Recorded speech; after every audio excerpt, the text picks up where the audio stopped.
વીરવાયુ non કોમ્બેટન્ટ recruitment 2026 ભારતીય વાયુસેના દ્વારા અગ્નિપથ યોજના અંતર્ગત અગ્નિવીર વાયુ અયોધ્યા નોન કોમ્બેટન્ટ ઇન્ટેક 02-2026 માટે ભરતીની જાહેરાત કરવામાં આવી છે।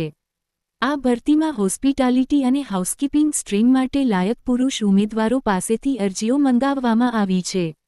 રસ ધરાવતા અને લાયકાત ધરાવતા ઉમેદવારોએ નિર્ધારિત સમયમર્યાદામાં ઓફલાઈન અરજી કરવાની રહેશે। ભરતી વિશેની તમામ વિગતો જેવી કે ઉંમર, લાયકાત અને પસંદગી પ્રક્રિયા નીચે મુજબ છે। IAF recruitment 2026 overview. સંસ્થા ભારતીય વાયુસેના ઇન્ડિયન એરફોર્સ। પોસ્ટનું નામ અગ્નિવીર વાયુ નોન કોમ્બેટન્ટ ઇન્ટેક 02-2026। અરજી કરવાની છેલ્લી તારીખ 23 ફેબ્રુઆરી 2026। અરજી કરવાની રીત ઓફલાઈન, સામાન્ય ટપાલ અથવા ડ્રોપબોક્સ દ્વારા। લાયકાત અને માપદંડ। શૈક્ષણિક લાયકાત, ઉમેદવાર માન્ય બોર્ડમાંથી મેટ્રિક્યુલેશન, ધોરણ 10 અથવા તેની સમકક્ષ પરીક્ષા પાસ હોવો જોઈએ।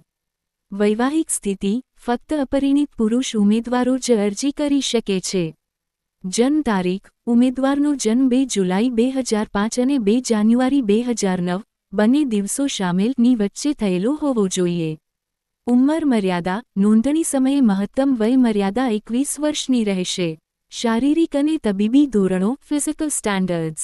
ઊંચાઈ હાઇટ ન્યૂનતમ 152 સેન્ટીમીટર। છાતી ચેસ્ટ ફૂલાવવાની લઘુત્તમ ક્ષમતા 5 સેન્ટીમીટર। વજન વેટ ઊંચાઈ અને ઉંમરના પ્રમાણમાં। શ્રવણ શક્તિ હિયરિંગ દરેક કાનથી 6 મીટરના અંતરથી સામાન્ય ગણગણાટ સાંભળવા સક્ષમ। કાર્યનું વિવરણ જોબ પ્રોફાઇલ। હોસ્પિટાલિટી સ્ટ્રીમ, રસોઈ કરવી, રસોડું સંભાળવું, વાનગીઓની રજૂઆત, ટેબલ ગોઠવવા અને ભોજન પીરસવા સંબંધિત કામગીરી। કીપિંગ સ્ટ્રીમ, સફાઈ કરવી, બગીચામાં પાણી પાવું, વાસણો કપડાં ધોવા, વાળ કાપવા, મોચીકામ અને દરજીકામ સંબંધિત કામગીરી। પસંદગી પ્રક્રિયા, લેખિત કસોટી ફેઝ 1 કુલ 20 ગુણની પરીક્ષા, 10 ગુણ અંગ્રેજી અને 10 ગુણ સામાન્ય જ્ઞાન।